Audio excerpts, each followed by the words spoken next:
ભારતના પૂર્વ વડાપ્રધાન શ્રદ્ધેય અટલ બિહારી વાજપેયીજીના વિઝનને અનુરૂપ સુશાસનનો પથ કંડાર્યો છે માનનીય વડાપ્રધાન શ્રી નરેન્દ્રભાઈ મોદીએ, જેના પર આગળ વધીને મુખ્યમંત્રી શ્રી ભૂપેન્દ્રભાઈ પટેલના નેતૃત્વમાં ગુડ ગવર્નન્સના નવા સીમા ચિહ્નો સર કરી રહ્યું છે આપણું ગુજરાત. ગુજરાતના સમગ્ર વહીવટી તંત્રનું કેન્દ્ર એટલે ગાંધીનગરના નવા સચિવાલયમાં આવેલ સ્વર્ણિમ સંકુલ 1 અને તેમાં સ્થિત મુખ્યમંત્રી કાર્યાલય.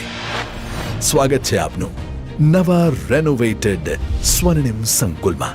ગુજરાતની કલા અને સંસ્કૃતિની ઝલક આપતી કૃતિઓ તમને ગર્વની અનુભૂતિ કરાવશે.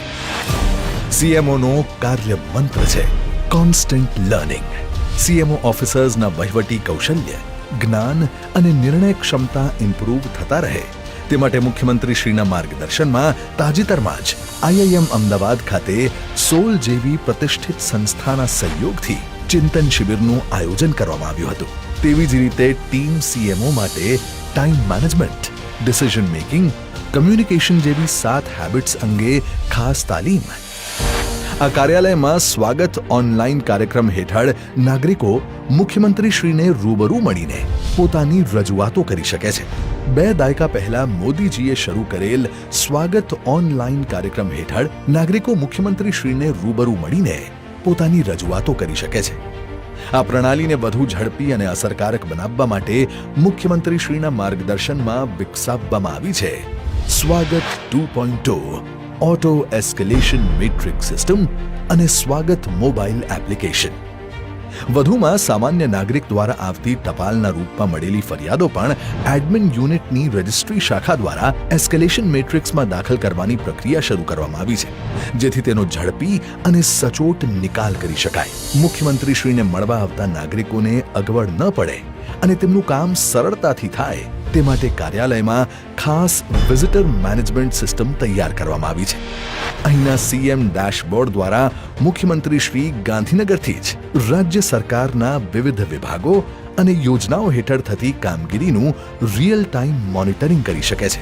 તેવી જ રીતે કાર્યાલયમાં બનાવવામાં આવેલ સ્માર્ટ યુનિટ વિવિધ પ્રકારના ડેટા મોનિટરિંગ અને વિશ્લેષણ થકી સરકારની દરેક યોજના નાગરિકોની જરૂરિયાતો સાથે સુસંગત હોય એ સુનિશ્ચિત કરે છે. સીએમ કાર્યાલય દ્વારા Sardar Patel good governance CM fellowship પ્રોગ્રામની પુનઃ શરૂઆત કરવામાં આવી છે. સીએમ ફેલોને જરૂરી તાલીમ આપીને સરકારી યોજનાઓ અને કાર્યક્રમોના અસરકારક અમલીકરણ માટે નિયુક્ત કરવામાં આવ્યા છે. ગુજરાતના મંત્રીશ્રીઓ અને ધારાસભ્યશ્રીઓને મળેલી રજૂઆતો અને ફરિયાદોનું ઝડપી નિરાકરણ આવે એ માટે મુખ્યમંત્રી શ્રી સ્વયં સીએમઓ પોર્ટલ પરના એમપીએમએલએ સેલને માર્ગદર્શિત કરે છે. નાગરિકોની વિવિધ રજૂઆતોનું મશીન લર્નિંગ, ડેટા ક્લીનિંગ અને એનાલિસિસ કરવામાં આવે છે સીએમઓ આઈટી યુનિટ દ્વારા.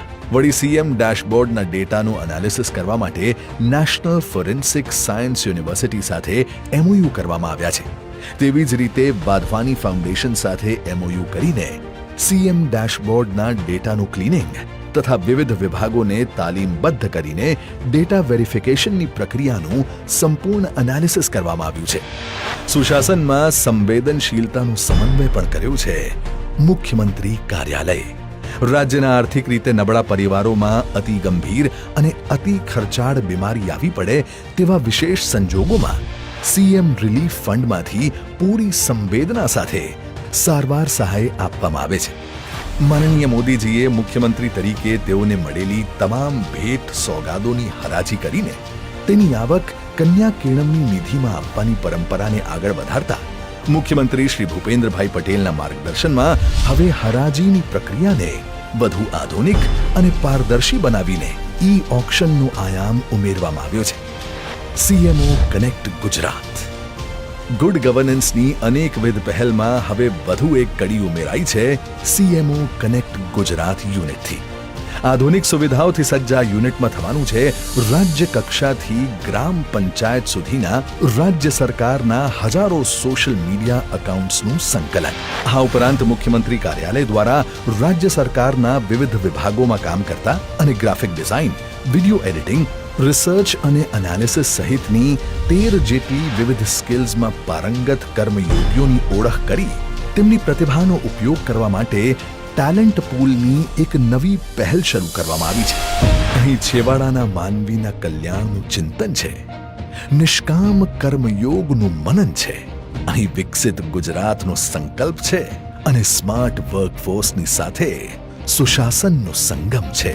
મુખ્યમંત્રી કાર્યાલય ગુજરાતના 6.5 કરોડ નાગરિકોની સેવામાં સદૈવ પ્રતિબદ્ધ.